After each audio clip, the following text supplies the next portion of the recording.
han asustado las presentaciones que han hecho, que son casi exageradas. Bueno, y antes de empezar, solo os digo una cosa. Este título no lo he elegido yo. Ha sido una elección del Survey Territorial. Y eso es muy importante porque creo que va totalmente um, en una dirección coherente con un poco la identidad de la xarxa, de vuestra red, ¿no? Eh, y sobre todo en un momento como este. Bueno, por eso, digamos que he intentado construir un discurso a partir de un título que se me ha dado y ha sido muy interesante porque he intentado conectar un poco las cosas que estoy diciendo durante este primer momento, este primer periodo del curso escolar, ¿no? No he hecho muchas, pero he hecho algunas charlas o ponencias donde he tocado un poco temas parecidos. Aquí lo he adaptado a este título tan fascinante que se me dio desde los responsables de la Xarxa y del Survey Territorial. Por eso, ahora vamos a empezar. Empezaré con mi presentación. Esperad que la voy a buscar. Muy bien. Bueno, os digo que sí, para mí es bastante raro porque a través de este medio no estoy viendo a nadie ni a nada, sino que a mi misma pantalla. Por eso no siempre es fácil hacerlo así sin ningún feedback. Pero bueno, intentaré dar lo mejor de lo que puedo. Bueno, entonces el título, com mantenir el projecte i la identitat de centre en aquest context d'incertesa. Muy interesante y que yo creo que es un título que plantea un problema muy real y muy auténtico debido a la situación que todos están viviendo, que todos estamos viviendo. Pero yo os lo han dicho los que me han presentado, ¿no? Mi actitud en català es diu el meu tarannà, ¿no? Es un poco ese de quien provoca y por eso os pido que me dejéis empezar por una pequeña provocación, ¿no? Y está claro que nadie me puede decir si te dejamos o no te dejamos. Por eso está claro que ahora vamos allá y vamos a ver la provocación que es esta. ¿Y qué parte del título? Es decir, el reto que ahora tienen las escuelas simplemente es mantener el propio proyecto o quizás intentar evolucionarlo. ¿Ah? Mantener uno de esos verbos que aparecía en ese título. El reto que ahora se tiene es el de mantener la propia identidad o quizás intentar evolucionarla. Es decir, proyecto educativo e identidad en este momento, que es cierto que están así, están bajo una sacudida general o unos problemas generales, pero el papel auténticamente, yo digo, renovador de las escuelas se debería quedar con la idea de mantener o de quizás aprovechar la ocasión para seguir evolucionando. Y esta es la provocación tranquila con la que quiero empezar esta breve intervención, ¿no? Pero ¿por qué he querido empezar por esta provocación? Porque yo lo digo, si el enfoque es en el mantenimiento, ¿no? Un poco es como si se pensara que tanto el proyecto como la identidad que ya se tienen o que se han conseguido son un punto de llegada. Y este es un tema importante, ¿no? Es un tema importante que hay que seguir reflexionando, porque desde mi punto de vista, y os lo digo con la máxima sinceridad, yo creo que el proceso de evolución, transformación y cambio constante en la educación, en las maneras de hacer y vivir la escuela cada día, es algo que siempre es inacabado. Es algo que para no perder su fuerza, nunca debería pensar que se ha llegado a, sino que ¿no? Debería coger cada punto, un nuevo punto de partida o un nuevo punto de avance, pero para seguir evolucionando. Los que en otros tiempos se llamaba la revolución permanente, ¿no? Los, los utopistas de hace más de 100 años, los que hablaban de la revolución como forma de crear una nueva sociedad, los que hablaban de la revolución permanente los echaron, tuvieron que escaparse al exilio, ¿no? Pero la evolución educativa debería ser un proceso permanente, un proceso que no se acaba. Y si os habéis fijado, no hablo de innovación, hablo de transformación, evolución. Está claro, pero dicho todo esto, ¿cuál es la situación actual? Aquí vamos a echar un vistazo bastante rápido, ¿no? A lo que hemos vivido en los últimos meses, que puede ayudar a comprender mejor un poco la contingencia, lo que se está viviendo, pero no solo. Porque lo que hemos vivido en los últimos meses, yo creo que tiene una importancia fundamental, ya que nos ha devuelto, nos ha puesto delante de la cara de los ojos algunos temas con respecto a la escuela que no se pueden dejar de mirar, de pensar, sobre todo desde un punto de vista general, un punto de vista que quiere mirar a lo que todas y cada una de las escuelas pueden o saben ofrecer a nivel de oportunidad a todos y cada uno de niños y niñas de un país, sea cual sea el país. Bueno, ¿no?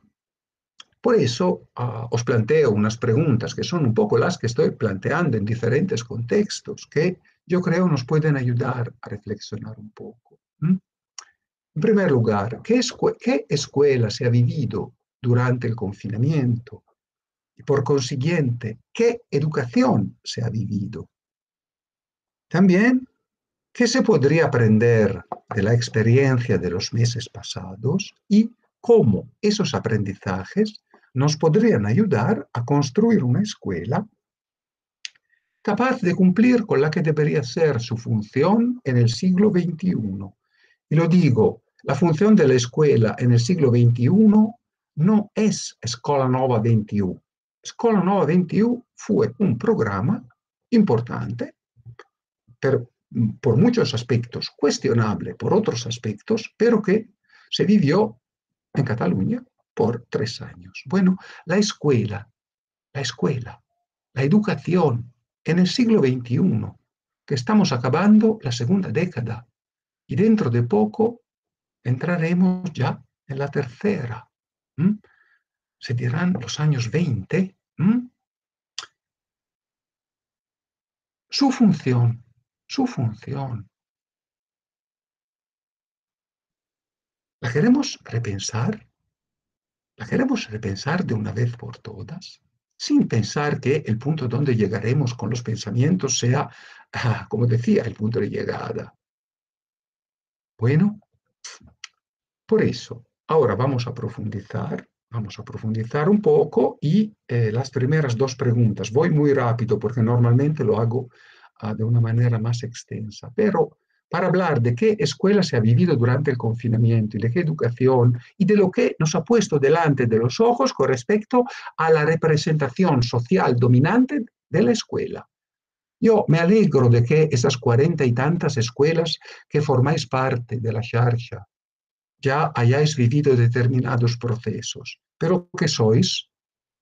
Sois granitos de arena dentro de un país que es Cataluña, que a su vez es un granito de arena dentro de otro país que es el Estado español, y todo eso. Por eso, no es que podemos olvidarnos de las representaciones sociales y culturales, entre comillas, dominantes que hay acerca de la identidad de la escuela. Porque si perdemos de vista el panorama general, arriesgamos estancarnos con lo particular, que es lo que estamos realizando, y a veces el riesgo es pensar que lo que estamos haciendo representa la totalidad. No, lo que estamos haciendo representa lo que estamos haciendo. Unos pocos o tantos granitos de arena, pero que no es que prescinden del panorama general. Por eso yo, este tiempo, estoy destacando mucho esta necesidad, ¿no? Y para hablar de todo esto, siempre planteo, no, siempre menciono este trocito de un artículo que encontré en un diario italiano, justo entre finales de marzo o principios de abril, no me acuerdo, ¿no? Que nos decía exactamente esto. ¿Mm? El coronavirus es una tormenta que desenmascara y revela las verdades, ofreciéndolas a la vista de todos, o por lo menos de quienes las quieren ver. Y eso en todos los ámbitos, incluso en el ámbito educativo. Por eso nos podemos preguntar qué verdades nos habría revelado con respecto a la escuela, y yo digo que son esencialmente dos, ¿m? Que tienen que ver con los peores estereotipos y con las obsesiones que en general afectan y conforman la identidad de la escuela. Bueno, esos estereotipos y obsesiones son, como os decía, dos. En primer lugar, la idea de impartir contenidos como una especie, como, no, como el gran eje vertebrador de toda acción educativa, y por consiguiente, la idea de evaluación como mera medida cuantitativa de la, yo digo, entre paréntesis, supuesta adquisición de esos contenidos.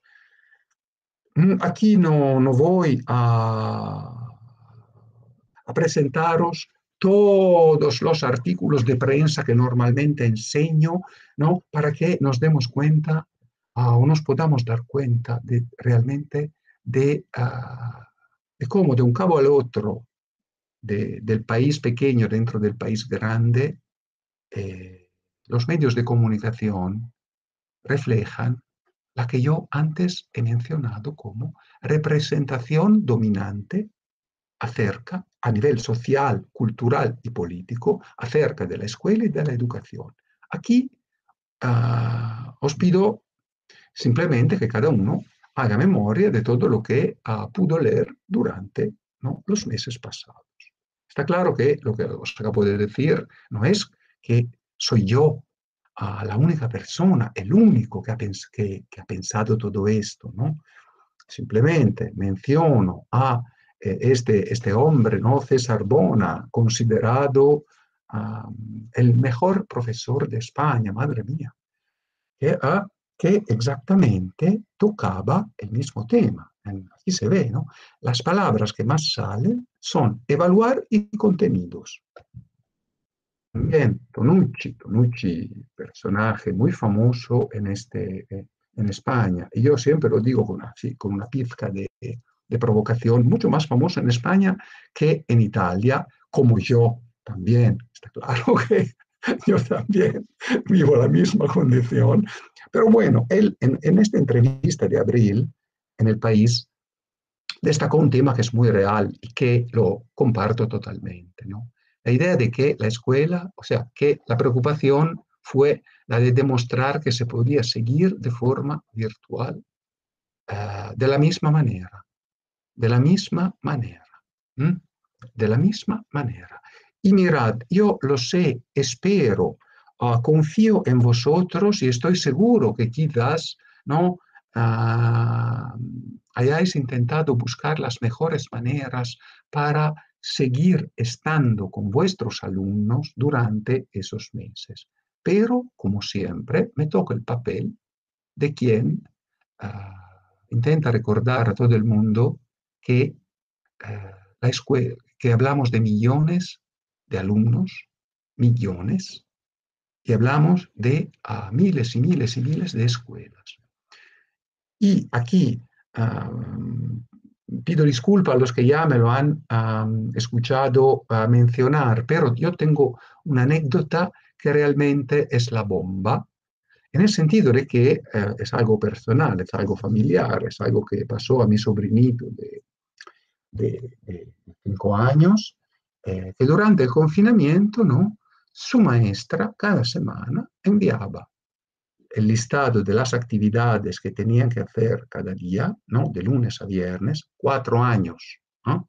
Y cada lunes la actividad obviamente era fes el dibuix d'allò que has fet al cap de setmana.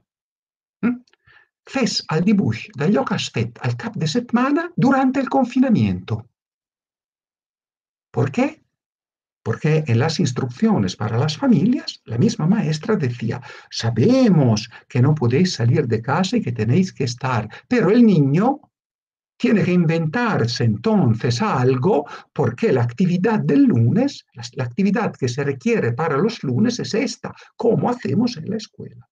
Es una anécdota que más allá de su tono así surrealista, pero representa mucho de esa idea, ¿no?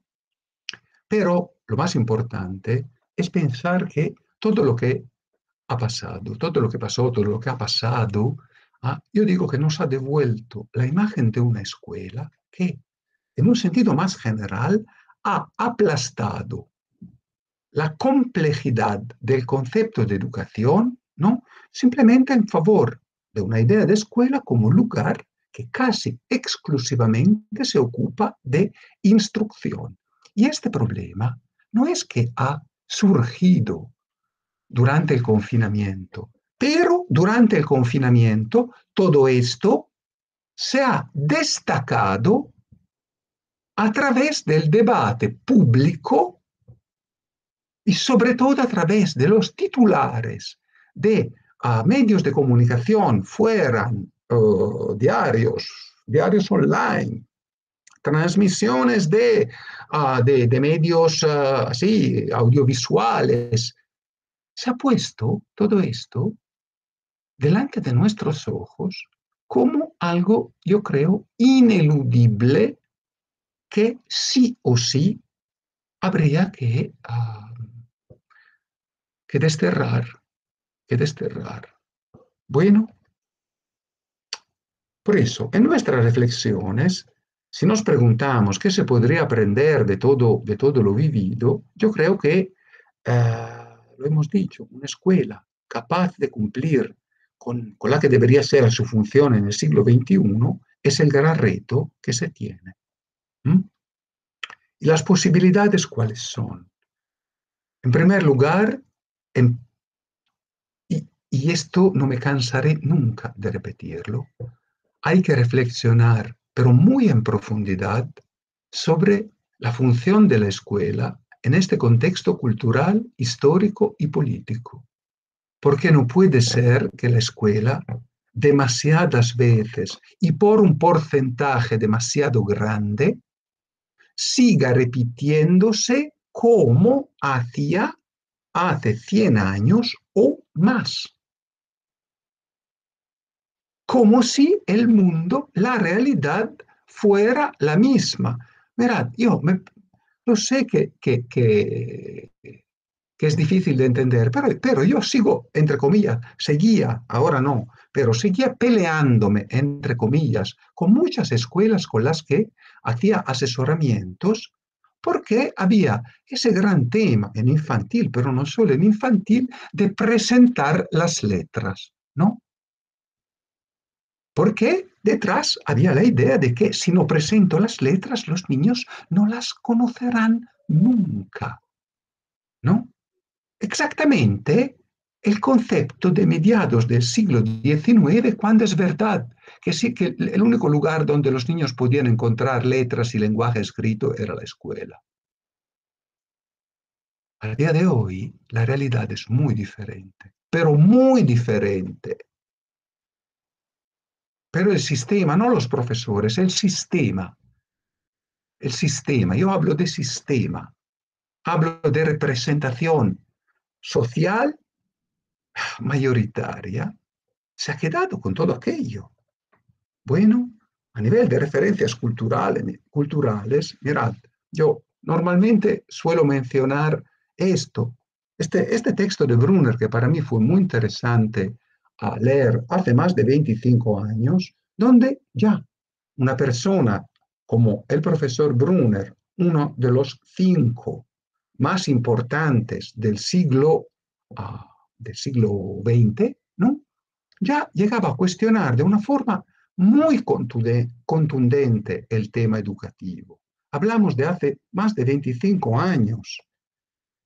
Lo mismo, este libro del profesor Gardner, que aquí se llama Cinco mentes para el futuro, donde desde una postura bastante parecida, pero su enfoque es sobre el constante cambio, ¿ah?, que caracteriza la realidad contemporánea y que, a su parecer, plantea esa necesidad ineludible de replantear la educación a nivel de objetivos.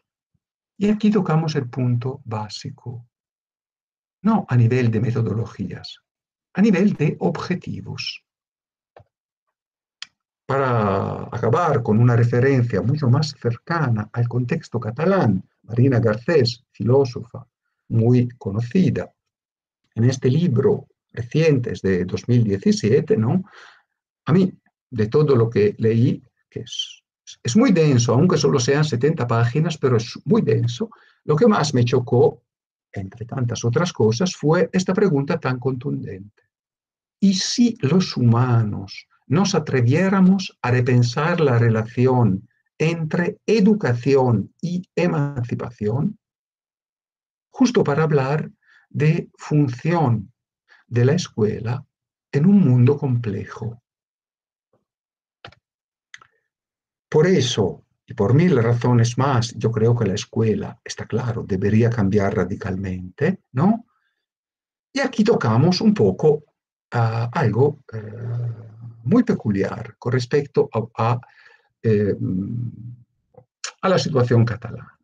Porque está claro que esa voluntad de cambio se ha hecho muy fuerte durante los últimos años en Cataluña. Quien me ha presentado antes ha mencionado una entrevista que me hicieron hace más de 5 años, donde yo lo dije con claridad. Yo la primera vez que fui por razones profesionales a Cataluña fue a principios, hace 10 años, a principios de la década que justo se acabó hace poco, y me quedé encantado. O sea, fui porque me llamaron desde Rosa Sensat para dar un curso a la Escuela de Estiu, y me quedé encantado con todo el gran movimiento, digamos, el bullir de los fermentos, los movimientos que se veían y que se percibían. Y yo me quedé encantado y pensé, quiero venir aquí. Por eso, si hay algo que yo siempre he considerado importante, es la voluntad de cambio que ha caracterizado y sigue caracterizando el ámbito educativo en Cataluña. Sigue siendo minoría. Esto sí, que no se piense que la escuela catalana tota está empapada de ese deseo, porque siento desmentir, pero así no es. Lo bueno es que en Cataluña casi un 50% del mundo educativo está comprometido con ese deseo de cambio, ¿no? Pero queda un 50% que ni de broma, si hablamos del ámbito educativo global. Si uno mira al resto del Estado español, en el resto del Estado español hay un 1% que quizás se plantea ideas de evolucionar las propias prácticas y un 99% que ni se lo piensa. Bueno, por eso, voluntad de cambio muy fuerte durante los últimos años. Pero aquí yo siento, no quiero molestar a nadie, no quiero ofender a nadie, pero creo que habría que preguntarse si todos los cambios que ha habido realmente tenían sentido. Y en ese sentido yo os invito, a través de estas preguntas, ¿no? Un poco a reflexionar. Os pido que a los grupos que después se encontrarán en las salas, ¿no? Cuando acabe de enseñarlas, cada uno de los grupos con el móvil haga una foto a la pantalla para que, espero, os puedan ayudar en esos procesos de reflexión que vais a emprender a partir del día de hoy como trabajo de charcha a lo largo de todo el curso. Y creo que las preguntas no son muy complicadas, pero son complejas. La primera es esta: ¿por qué en los últimos años se ha querido cambiar? Es una pregunta trampa. Es una pregunta trampa, os lo digo. Porque ha habido, y esto, si queremos ser honestos, no lo podemos negar, ha habido mucha gente, muchas escuelas que se han sumado al carro del cambio por moda. Muchas de las concertadas, porque de hecho ejercen de una función pública ellas también, ¿ah? Se han subido al carro del cambio para no perder clientes. Por eso, de pensar a lo que cada uno dentro de su propio centro ha vivido, las auténticas razones que han empujado a emprender diferentes caminos, ¿no?, de evolución, yo creo que sería una buena oportunidad. Y también aquí entramos dentro de otro tema que es ¿qué se ha querido cambiar? Este es un tema que yo normalmente trato mucho. Es un tema también que cuestiono mucho, porque muchas veces lo que veo es que lo que se ha cambiado en tantos casos es la forma, la metodología, pero el objetivo es el mismo. Yo, los que ya me han escuchado o que me conocen, saben que yo tengo una manía, pero tengo una manía a las bandejas sensoriales, ¿no?, al estilo Montessori, ¿no?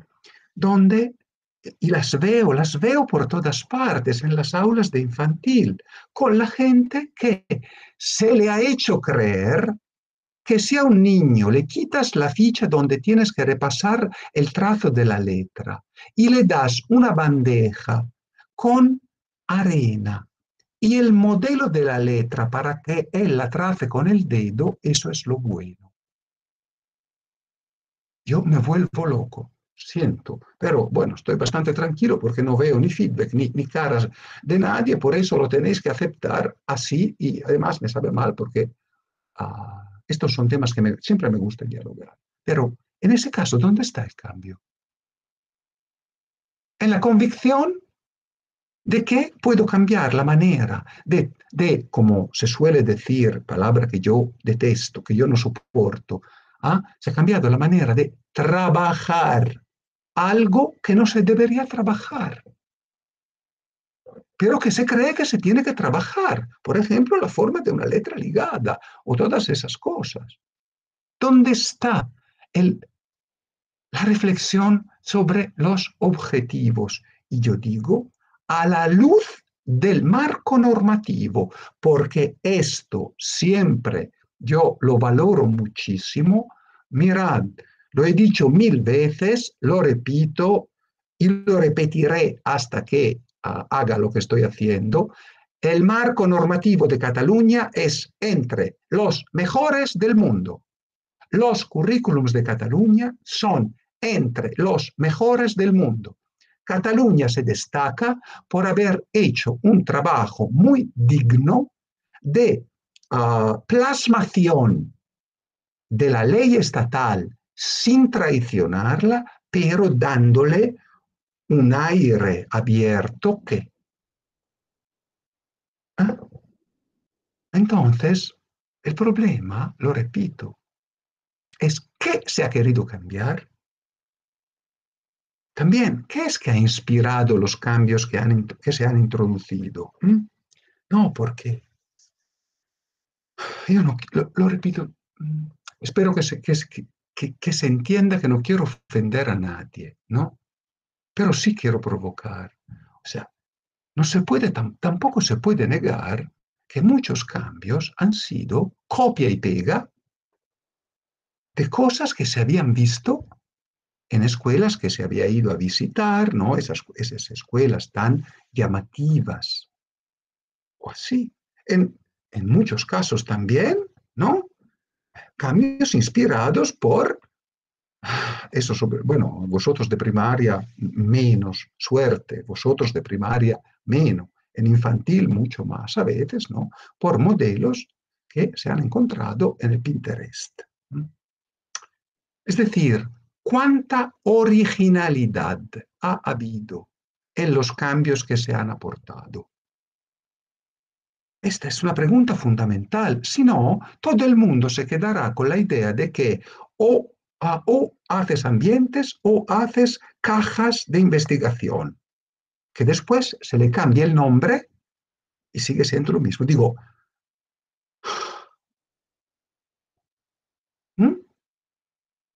¿cuánta originalidad ha habido en los cambios que se han aportado?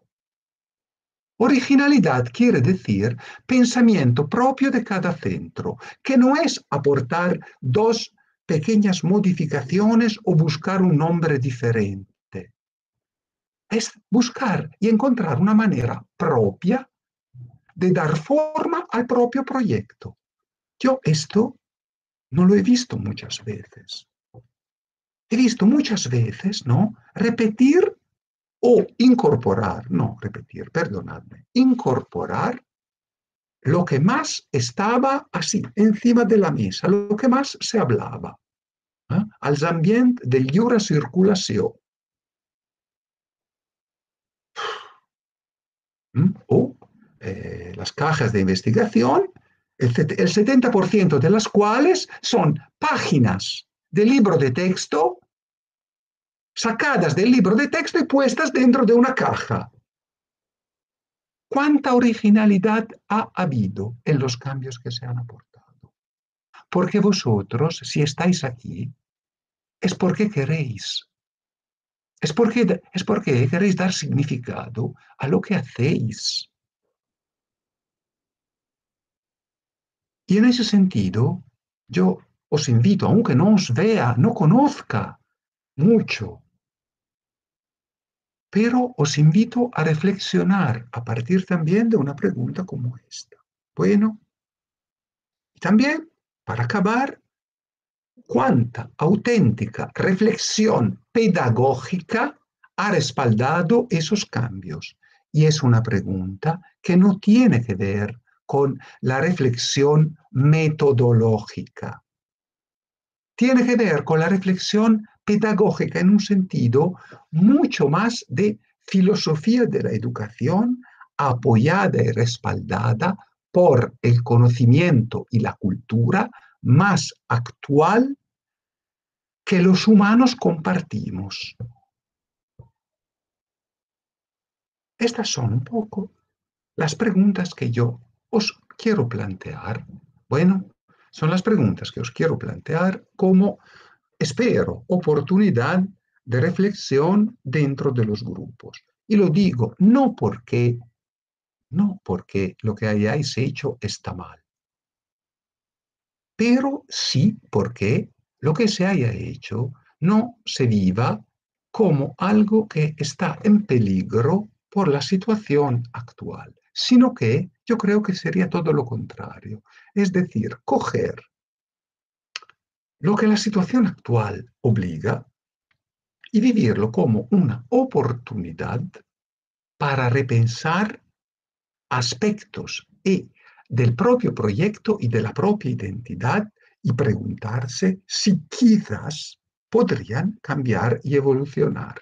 Y yo, con mucho amor, en este sentido menciono a una escuela de vuestra zona, que es al Instituto Escola als Pinetons, que que tengo la suerte de acompañar desde cuando vivo aquí, sino que incluso desde antes, que ha sabido de verdad dar una vuelta radical al propio proyecto, no con la intención de mantenerlo, con la intención de revolucionarlo en un sentido totalmente positivo y han cogido la ocasión también de intentar ir más allá de todos los grandes o pequeños límites que veían, pero que no sabían o no se atrevían a, eh, a tocar.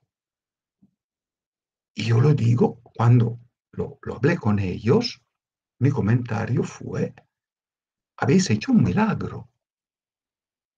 En este sentido, las preguntas que yo os planteo, y después, dentro de poco, voy a acabar porque no quiero pasarme ni de tiempo ni de nada, espero que os ayuden a ese proceso de reflexión profunda sobre las vuestras vivencias, lo que ha sido el proceso de cada escuela, de cada grupo, tanto a nivel interno como a nivel de trabajo de xarxa, trabajo de relación con otras realidades. Y espero que todos podamos llegar a ser capaces de aprovechar este contexto complicado como una oportunidad, no simplemente para defender lo que, eh, lo que pensamos que se tiene que defender, sino que para mirar más en profundidad a los elementos, los aspectos que caracterizan tanto el proyecto educativo como la identidad más general de la escuela y preguntarnos, ¿por qué hemos llegado aquí? Y ahora lo digo, si alguien se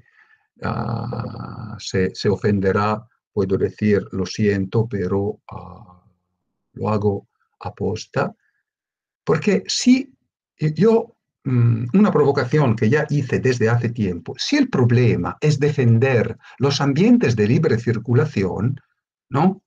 Y espero que nadie entre vosotros haga ambientes de libre circulación en primaria, espero.